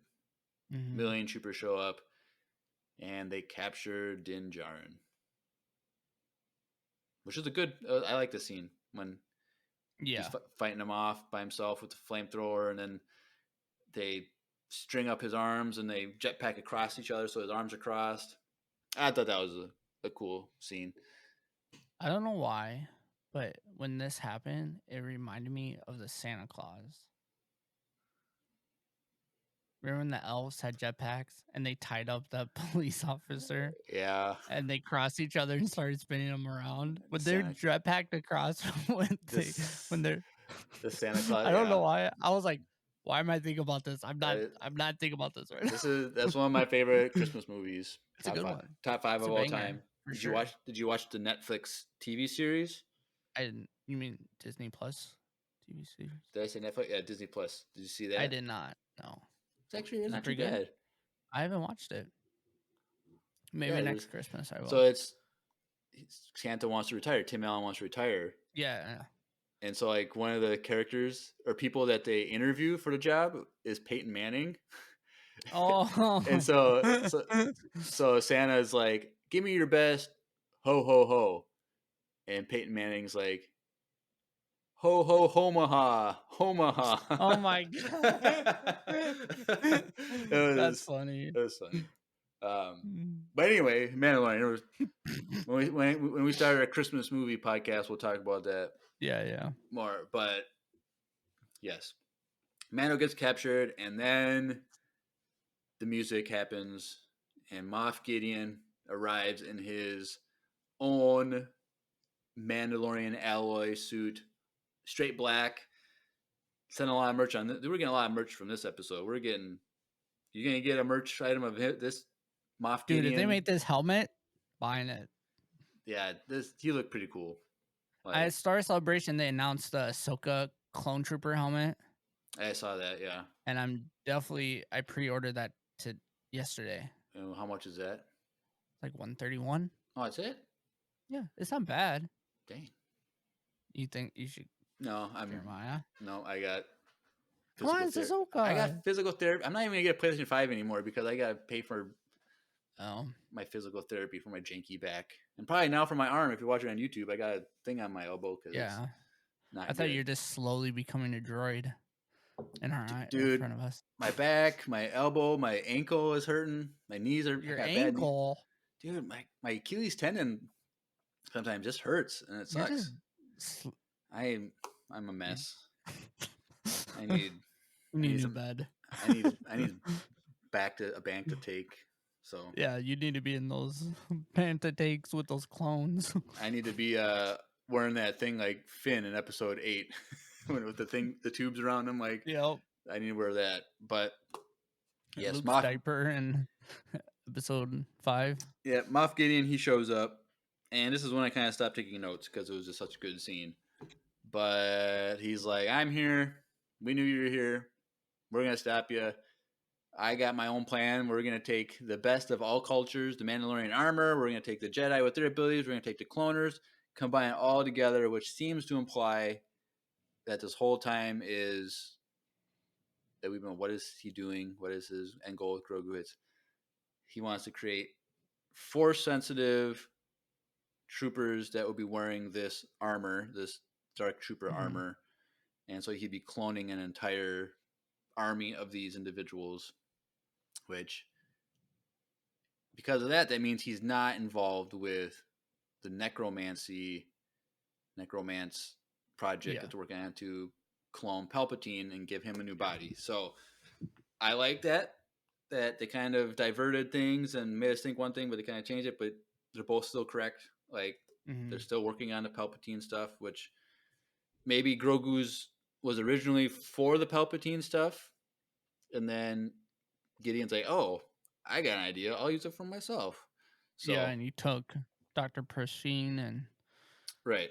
So, because they were all familiar at the meeting, familiar with Yeah, Dr. they Pershing, so they were all using knew him who for he them. was. they're using him for the necromancy thing, and then Gideon took him for himself. So that's great. And he's like, well, we're going to kill you. Oh, and your fleet's up there. We're just going to go take them out too. So they start sending the TIE fighters out and the bombers out. And Bo-Katan's like, no. Felt bad. Mm-hmm. And so then Well, we didn't mention, like, he had one of the Maul figure's helmet from the Clone Wars. What do you mean? Moff's helmet was probably one of the fallen people that was on Maul's side with the spikes on his head. I don't think it was one of those. I think he just made his own helmet. That looked exactly like Maul's. It didn't look anything like Maul stuff. It had red on it, and it had the spikes on it.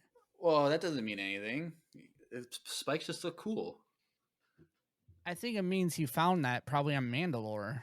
Why would he create a whole entire suit but not a helmet that is with it? I'm not saying that. I'm just saying, oh, how convenient is this dope helmet? Let me put it on. Right, but why would he just take a random helmet and put it on and have it not be, and it happen to match exactly the same with the rest of the suit with color? And I mean, he wears all black and red. It's not that hard. I don't think it looks anything like. It looks exactly like it. Everyone, what?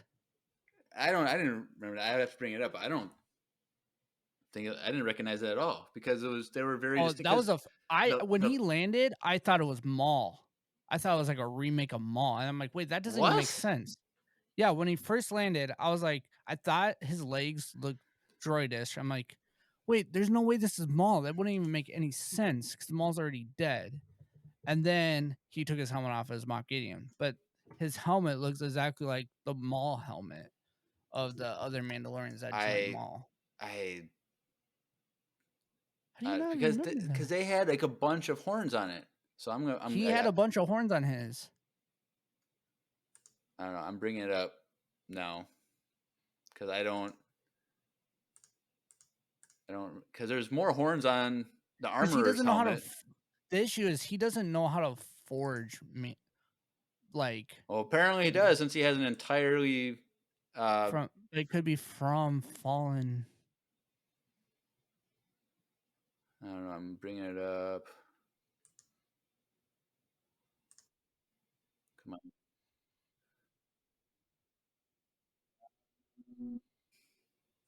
See if I can get a close up. All right, it's going up his body right now and pause. So there's only like 3 of them. There's like 2 in the back.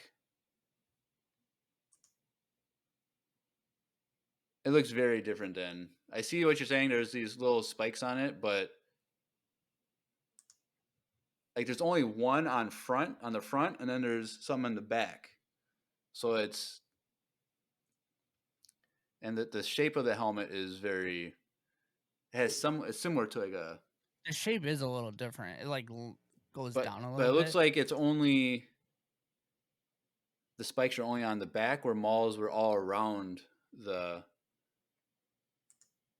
Yeah, I think there's 2 on the side and then 1. So like there's 1 in the front, then there's 1 in the back, and then there's 2 like on the back on the sides. And they're not spikes; they're just like triangles. So we're both right.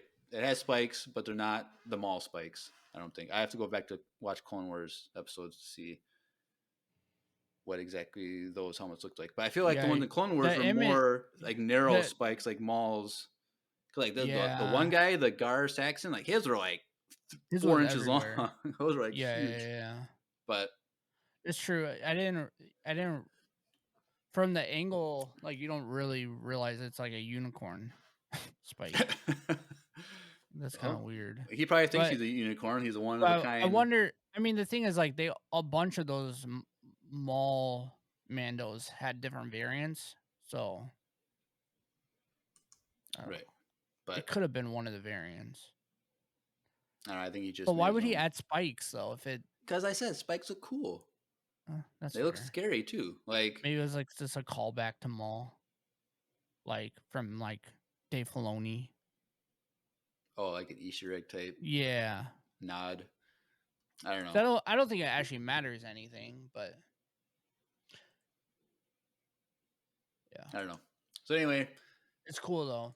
TIEs wait and for that- bombers, A figure to come out. they've been sent out to attack the fleet, and then he's like, all right, let's kill the rest of them. And so he flies off when they open the door, and they start fighting or shooting, and then well, while this is happening, Bo-Katan is using her dark saber to cut a hole in the back door, and then they start escaping out the back. But Heavy Mando Paz is like, I'll hold them off at the rear, and he's going crazy. They're all going one by one through the hole. He's fighting them off, and everyone else is through, and there's so many of these troopers, and he's like, just go without me. There's too many of them. Go, go, go. Bo-Katan's like, no, we can't leave you. And then classic, he hits the door panel. Shuts the door. This is the way. And I'm kind of mad because he's like, there's too many of them. But then he kills them all by himself. So if they all just stayed, they could have all killed him out, and then it would have been just fine. But That's true. But he takes them all out. I thought it was so cool how he did it, where his gun overheated, like melted. Mhm. Like when you play Battlefront, your gun overheats, and you have to like do a cool flush on it with timing with a button push, or it overheats and you gotta wait like 10 seconds or whatever. Yeah. But so it was cool seeing this where it overheated beyond anything. It just completely turned red and melted and beyond thing. And he just starts punching people and throwing them off the ledges, and he defeats them all. And I'm like, okay, cool. You win. Now you can run through the hole and meet up with the rest of the group. And I completely forgot about the Praetorian Guards. Mm-hmm. They come in, we get some choir music, and like, these Praetorian Guards are way cooler than the ones in episode 8. Facts. And they fought better. They actually knew what they were doing. Facts. They weren't just... I thought it was just me. I thought we were gonna have another argument. But yes, they turned it up. They knew what they were doing. So Paz, he turns on his energy shield, grabs his vibro blade. All right, he's like, let's dance. And it was a cool dance. And he got shut down pretty quick. And Yeah, those weapons can go through Mandalorian armor, so... Yeah. So he gets stabbed in the chest, hit in the knee, and then stabbed like in the neck, shoulder, back, and then he falls over. They walk away, kind of nice and cool. And he dies, and that's it. Episode done. Yep. Probably one of the best, if not the best episode of the whole season. I really liked it. I think it's one of the best episodes of all live action. Of all live action? Oh, okay. I think it was better than the one that I said earlier that was. Like last week's episode. Oh, it was the best episode ever. No, not last week's. I didn't say last week's was. I just enjoyed last week's because I thought it was fun. Yep. But I understand why you think it was a waste of time, but I still liked it. So, Thrawn is definitely showing up next week. I'll be really mad. I like your thinking. I'm fine if he doesn't show up in the episode. I just need him at least in a mid or end credit scene. Like, just give me a thing where, like I said, like Thanos in an end credit scene. Well, it looks like I gotta do it myself, and he goes and grabs a gauntlet. Like, I just want him to just get news. Yeah, I gotta chat. You're gonna have to remind me too, but I gotta remember to watch the end credit scene next week. Oh yeah, well, I'll text you too if there's. Oh yeah, just text me if there is one. End credit scene, but should just take next week off so I can do the watch party in the morning. But I'm not. You could I take a half. Just do a half day, or just something. But yeah, so I'm excited for next week's. So Din is captured. Yep. He's getting his helmet removed. Yep, think that's gonna happen. So Definitely then happening. Everyone with Bo, like, they're defenseless. Does it matter though at this point if his helmet gets removed? Like it doesn't matter anymore because they're all together. Well, yeah, but he's still part of the Watch, so it matters to him and his clan. It does, but once he gets removed, maybe he will just join his wife and then it's fine. No. He's gonna go into the living waters again and redo the whole thing again. And then he's gonna see it. Oh, this he's time. gonna see the mythosaur. Oh, there we go. He's definitely gonna take it off next week. There's no way he's gonna talk to Din Djarin without taking his helmet off of him and disrespecting him. Like that's gonna happen. Right. What if he would have died, dude? They could kill off Din. You never know. Well, I was thinking before he got captured, I'm like, dude, if he dies right now, I said this, I'm like, if he dies right now, I'm gonna cry. Like that would be crazy if they would have killed him off. Right. That would have been wild. Because then Grogu would have just became a dark Jedi and like just started choking him, like would have went ham. Like, I think we might get Ahsoka next week. No. I think so. Nah. And here's why. If we get her, Thrawn's gonna be a mid-credit scene, and then a post-credit scene would be Ahsoka. That's the only way Ahsoka would be in it. No, I think they're gonna escape and they're gonna have to call Ahsoka for help. Like they need help. I don't know. I mean maybe the New Republic's gonna come help them. Oh, he's gonna go ask for Boba. They're gonna go to Boba for help. I'm okay with that. I haven't seen Boba all season. As long as he keeps his helmet on, I'm okay with Boba. But yeah, so Din Djarin, he's captured. There's gonna be some sort of rescue mission, I'm guessing, because the Bo-Katan's group, all those people, they have no pirate ship to escape, and they don't have any starships to escape on. They can't communicate with the fleet. So they're just sitting ducks. So they're gonna have to. What's his name? Fly potentially all the way up to the fleet? Like what? I don't know. Like how's he getting out? That's what I was confused about. Because their jetpacks, we've seen them die in this show this season. You'd have to fly through the storm. Yeah. And then to space, which that's a long distance. And now that I think about this, he might be the spy. Why? Because of that reason. Like he left, but what is he gonna do? But it wasn't his idea. Like he didn't we need to get out of here and get to the fleet, or I need to get to the fleet. Like it was. I know it was really convenient. But Paz was like, "Hey, there's a hole in the wall. You go. I'll cover you." So it wasn't like. Oh, what if they already knew that hole was there because it was all set up? Well, then Paz and X have to be both in it, and the chess match was just a fake. No. Like, what if they leaded them to that perfect spot, and then he knew that there was going to be a hole there, and he knew that someone was going to tell him to go up that way? I don't know. I just think it is kind of for him to say, for him to be hoping that someone in the whole entire group would single him out and tell him to go. Like that's very convenient. If there was that, I don't think he's a spy. I think he's probably gonna find the crab robot thing and commandeer that and attack as a crab. I don't know, but who knows? But I'm guessing Bo's group is just going to infiltrate the facility and get Din because there's nowhere they can go. Yeah, they're stranded out there. Or they're just going to go into the forge area and see if there's anything they can use down there or whatnot. But message from Andrew just now. Yeah. All caps. That was insane. Just got finished watching. All caps. Just so you know. All right. Thanks, Andrew. you could have watched it a little earlier and joined us, but whatever. Yeah, you could have just jumped in the chat and said it. But yeah, so I don't know what's gonna happen next week. Yeah. Well, I think. Well, I already said my prediction. I think somehow they're gonna have to have Ahsoka or someone come help them. I just feel like that'd be lame to have. They have to call for help, like from someone that's not Mandalorian. Like this is a Mandalorian problem. They need to be able to take it on.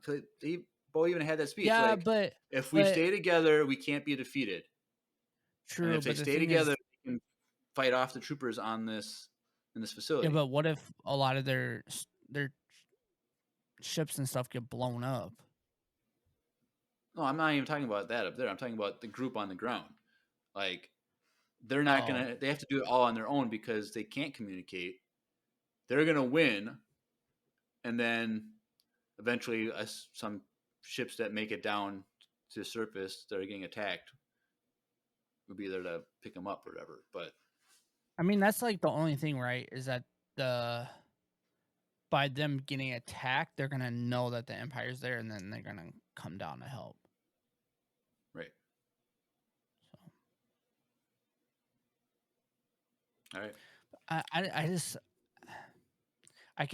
I'm just saying I could see Ahsoka coming in the sense if Thrawn comes. Well, But then in the trailer, she doesn't even know, so maybe not. she's I don't still know. searching for him. So, Yeah, that's true. but I do think, though, you're right. We're going to get probably Thrawn at the end credit scene. Celebration already got his face, so why won't we now? you're right. Because also everyone's seeing that picture at this point. Like, Well, they can't they just knew add they knew it in was my gonna- last minute. This is No, extra no, no, scene. no. I'm saying, like, they knew by them showing that at the panel that it was going to get leaked. So I'm just saying, like, Yep. All right.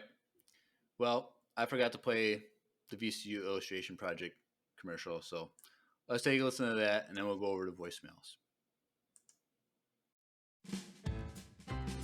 Hey everyone, Lucy here, and I'm pleased to tell you that some of my fellow Empire Radio listeners and I made a fantastic original Star Wars audio drama, all through sending voicemails to the pod. It's called the Voicemail Cinematic Universe. Here's the thing, we need your help. The Empire's goal is to get an illustration made by us listeners for every single voicemail, and we have quite a ways to go. So if you have any sort of artistic abilities, join the crew. Any type of media is welcome. Lego scenes, digital art, paintings, you could even make food art. If you answer this call to action, there's a link in the description that leads directly to a Google Doc. It tells you exactly how to submit your art. This whole VCU project will be 100% fan-made, and we can't wait to see everyone's work. In the words of Emperor Palpatine, do it. Do it. do it.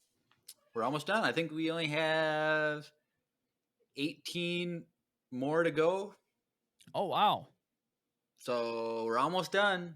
There's a light at the end of the tunnel. That's not that much. I saw that Yeah. Dave put in a lot of work. Yep, he sent in 2 more this week of his Lego Yeah. stop motion videos, so I added those today. I think that means there's 18 opportunities left. So please, if you haven't submitted one, do it. This is your chance. Because I see people who like our posts on Instagram, and I click on people's profiles to be a creeper and to see who's following us. And there's people that have fan art on their thing. So Oh, there you go. I know there's a lot of artists out there that aren't doing anything for the VCU, and I know you can. So just do it. Really easy. And if there's one that you want to work on, it's going to take you a little long time to do, and you want to claim it, you can shoot me an email at the fan email and say, hey, I want to do this one, and I'll cross it off for you. And that way you can reserve it while it takes time to work on it. So You have a couple that are crossed off, don't you? We're still waiting for the artwork. No. I thought we So did. right now everything is open for anyone who wants to do it. So Gotcha. all right, cool. Well, let's get some voicemails done. Let's transition over. So take a listen.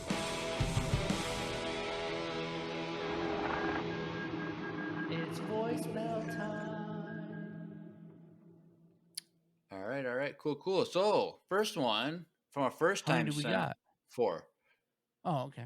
So first time sender, a gentleman named Art. So his voicemail is a answer to our Q&A from last week about an actor actress you would want in Star Wars. So this is his answer. Cool. Hi guys, this is Art, and I would like to see the guy that plays Superman. as a Jedi. What do you guys think? Maybe an evil Jedi. Have a good day, guys. All right. All right. Cool, Thanks cool. for the voicemail. Which So Superman? Henry Cavill, Oh, Cavill, the newest one, I'm assuming the is. newest one. Which, I don't really know anything about him because but you know what he looks like, though, right? yes, I've So- seen pictures. He's just too good looking to be in Star Wars. Like, too much of a heartthrob. Well, some of those old Jedi's were. I don't know. Hang out with Pro Kun I a think little bit, you know. He'd be cool, but like, he would have to be like if I feel like he would be someone who would be an Imperial Moff or Grand Moff or something. I could see that. Because he would have to be dressed up in a nice suit. He could be some rich guy, rich businessman in Star Wars that's like an evil businessman or something. I think he's too I don't know, maybe like okay, from the High Republic, like maybe like because like was like can't remember his name. Stellan Gios or whatever. He was like the good-looking Jedi that was like the face of the Jedi. Could be him, maybe. That'd be cool. But yeah, he's too much of a heartthrob. Like if he was in Star Wars, Bo-Katan would be like, "Screw Din Djarin, I'm gonna go with this guy." Yeah, which I'm just glad that you admitted to that. But no. No. All right. Yeah. Thank you, Art, for sending one in. Definitely send in another voicemail whenever you like. We'd love to hear from you. Yeah. All right, next one, a quick one from Nate. Empire Radio, this is Nate, back with another quick question. What would you say is your favorite fast food restaurant? Also, congrats on making it to 200 episodes. Thank you. Thank you. It's a lot of work getting to 200. Favorite fast food. Does Chipotle count as fast food? Because it's not fast food anymore. Doesn't have a window. It has to have a window in order to be That's fast food drive-through. That's what I consider fast food. It has a drive-through. It needs to have a drive-through window. What about like Subway? There's Subways that have drive-throughs, but most don't. True. Jimmy John's freaky fast, but they don't have a drive-through. They have delivery. I don't consider that fast food. Really? No. I'm in and out in less than 5 minutes. I can probably go through a Jimmy John's faster than a McDonald's. I just don't consider Chipotle as fast food. One, because the lines are freaking long as heck. Which the worst thing Chipotle ever did was do online orders. I hate that. True. Dude, you go to Chipotle, it's now, before it was a 20, 30-minute wait in line when it was a full line. And now it's could be even longer because you got so many phone orders. Like, it makes me so mad. I went there like a few weeks ago. I'm like, all right, I have 40 minutes to get through the line, eat, and catch my bus. And I barely made it. But if Chipotle counts, I'm going to say Chipotle. I like Wendy's. I like Wendy's. I don't eat enough fast food. Like because if Chipotle counts, does Five Guys count?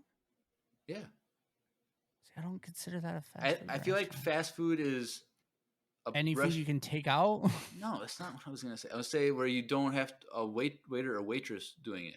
You just stand in line, order your food, and then you get it.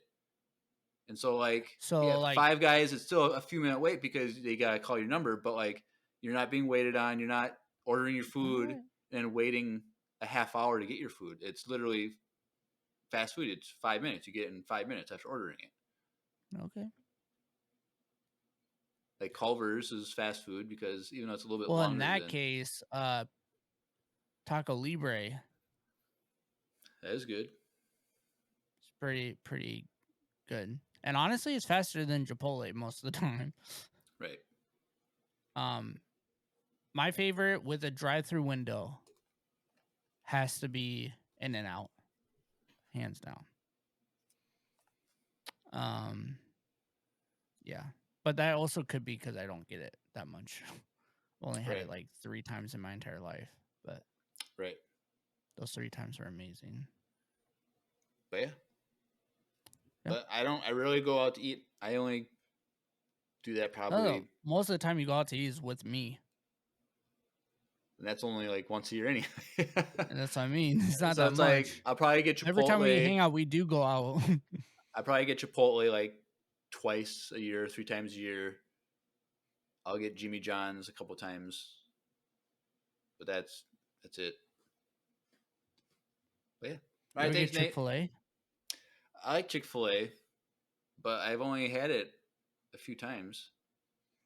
I honestly get Chick-fil-A a lot more than I thought I would. Because I had the only time I ever had Chick-fil-A was in California 11 years ago when I lived there. And then when they started having them here, they got opened to one by Maplewood Mall. Mhm. I've only been to that one 2 or 3 times in the last 5 years or 6 years that it's been open. And so They have one in the MOA, so maybe you'll get it at EmpireCon. maybe. I was thinking of going to a sit-down restaurant with everybody who Oh, wants to go, which would be fun. But Chick-fil-A's what, would be fun. Wahlburgers? Good. A good burger. I've never been to Wahlburgers, so It's not bad. Their peanut butter and jelly burger is pretty good. sounds terrible. It's pretty good. All You right, like peanut butter?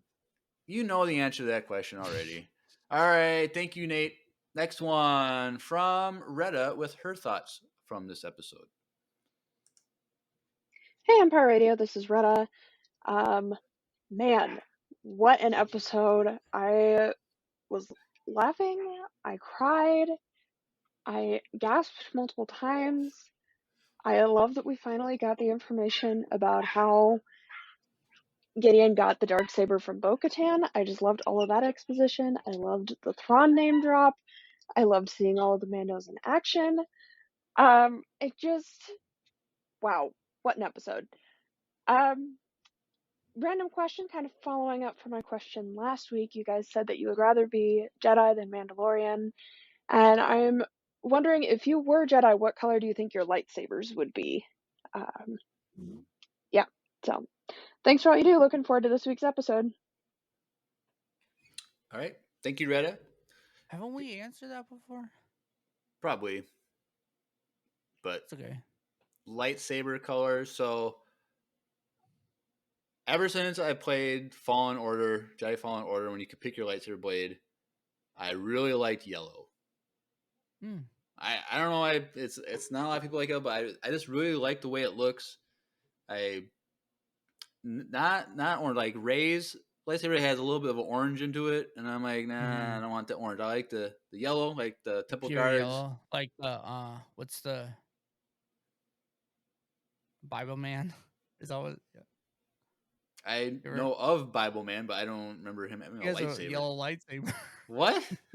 Yeah. That's supposed to be the sword of the spirit or something. That's like the spirits. Exactly. What? You never watched that? I It was never like bootleg Star Wars. I remember you and your brothers loved that show. Had like action figures and everything, but I don't think we had that. We probably had the saber though. I remember you had at least your brother Jess had Probably, I don't remember. had a bigger figure that he would play with, but yellow. Drew. Purple. Purple. That's right. You have your purple lights in your setup. Yeah, I like, because like people have like broke down why the purple lightsaber is like leaning more towards like the darker side, but then it's keeping the blue side too. So I like that. I feel like if I would have been a Jedi, I would be closer to like Mace Windu style of fighting and aggressiveness, and potentially probably falling out a window. I could see that in my future. I could see that. Yep. So yeah, I like that color. All right. Cool. All right. Thank you, Retta. All right. Last one from Will. And I don't remember anything about what this one was. So it'll be a surprise for all of us. So let's take a listen. Good. Hey, Empire Radio. Will here. I only got enough energy for this voicemail. uh I am so tired from work. Anyways, my question is, what is your favorite board game? Mine has to be Monopoly or Operation. All right, thank you. That was the whole question. Does Operation count as a board game? Yeah, it's a board, That's not a board. That's like a whole device with like electronics and batteries but and it's on a board, and you take turns like a board game. I don't know. What do you mean? I think Chipotle is more of a fast food restaurant No. than Operation is but well, the device is on a board, says Will in the chat. I said, yeah. All right, fine. Well then, It's definitely a board game. what if you put your video game console on a board and then play your game? Does that count as a board game because it's on a board? What about that, Will? But board games, I don't know. Haven't played too many. I'm not a big board game person.